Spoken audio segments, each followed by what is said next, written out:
Berjumpa kembali dengan To The Point, berpijak dan berpihak pada kebenaran.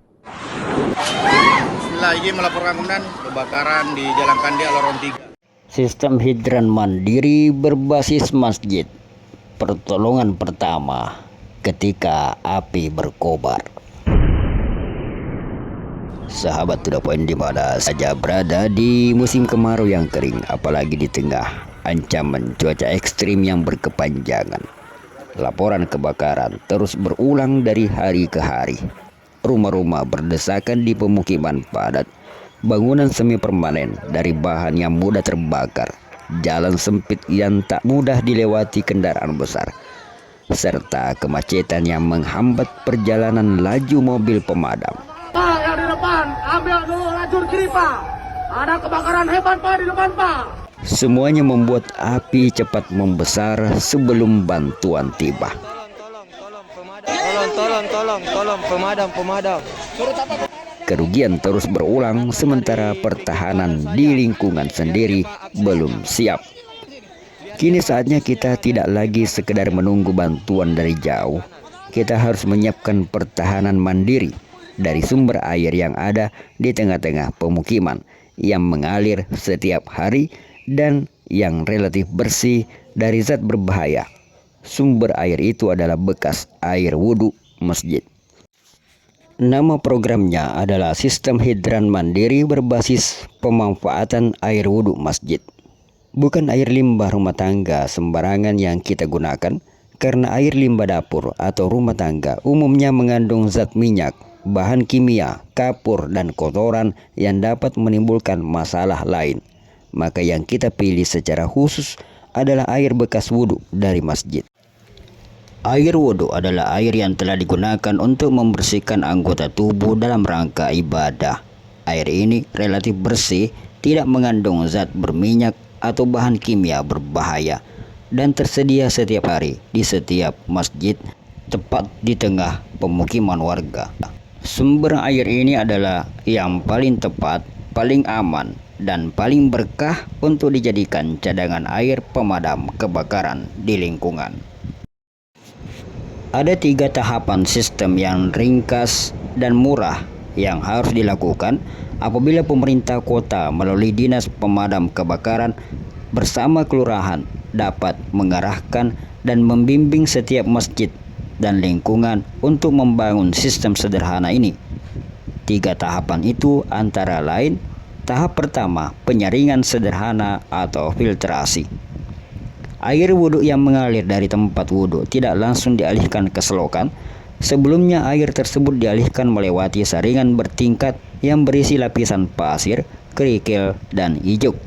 Tujuannya memisahkan partikel halus, kotoran, dan sisa sabun agar air menjadi jernih dan tidak menyumbat pipa atau pompa saat digunakan nanti. Saringan ini mudah dibersihkan secara berkala oleh pengurus masjid.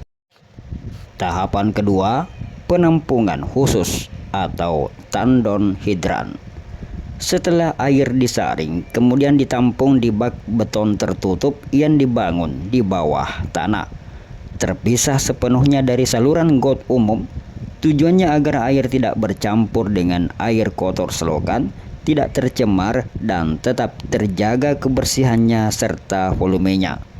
Bak ini berfungsi sebagai cadangan air siaga yang selalu terisi dan siap digunakan kapan saja.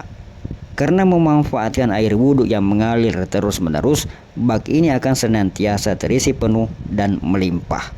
Tahap ketiga, akses pemadam, fire connection. Di atas bak penampungan tersebut dipasang pilar pipa khusus atau pilar hidran yang menjulang ke atas dan dapat langsung disambungkan ke selang mobil pemadam kebakaran atau digunakan secara mandiri saat musibah terjadi, baik oleh warga dengan selang sederhana maupun oleh petugas pemadam yang datang. Dapat langsung menyedot air dari bak tersebut tanpa harus menunggu dari jarak jauh. Air sudah ada di lokasi dan siap disemprotkan seketika. Adapun tata tugas dan penanggung jawab agar sistem ini tidak sekedar dibangun lalu terbengkalai, maka alur tanggung jawabnya harus tegas. Dinas Pemadam Kebakaran memberikan pedoman teknis, melatih, dan memantau pembangunan sistem di setiap masjid dan lingkungan. Pengurus masjid dan ketua RT bertugas memelihara saringan, memastikan air mengalir dan bak tidak rusak, serta melaporkan kerusakan kepada ketua RW. Dan ketua RW menjadi penanggung jawab wilayah jika sistem tidak berfungsi saat dibutuhkan karena kelalaian pemeliharaan, maka yang bertanggung jawab adalah pengurus yang ditugaskan. Di dekat pilar hidran perlu pula dipasang papan peringatan yang berbunyi, sistem hidran mandiri air wudhu masjid milik bersama untuk keselamatan warga. Jangan dirusak, jangan dialih fungsikan. Hidran mandiri ini merupakan pertolongan pertama dan sangat berharga. Mobil pemadam memang dibutuhkan, namun seringkali datang terlambat karena jalan sempit dan hambatan kemacetan. Saat api baru menyala, yang ada di lokasi hanyalah warga sendiri. Maka air yang tersedia di masjid, di tengah lingkungan dan siap digunakan seketika itulah pertahanan pertama yang paling berharga.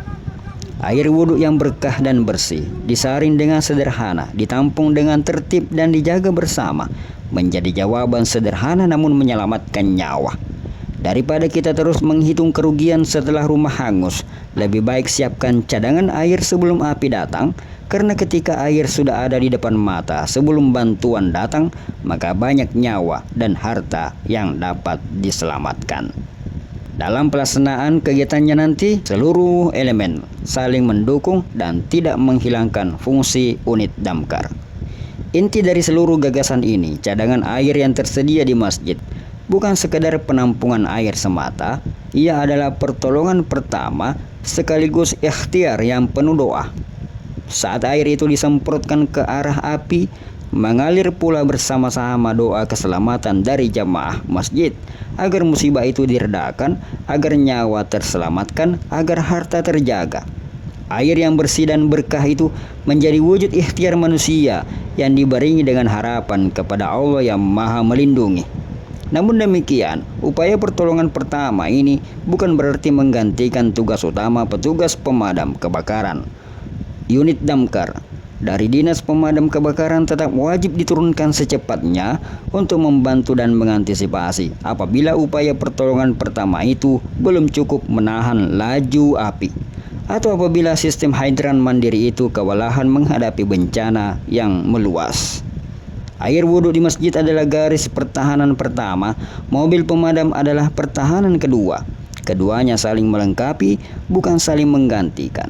Dengan demikian, kita berikhtiar semampu kita di tempat kita berdiri dan kita tetap menantikan bantuan yang datang dari jauh.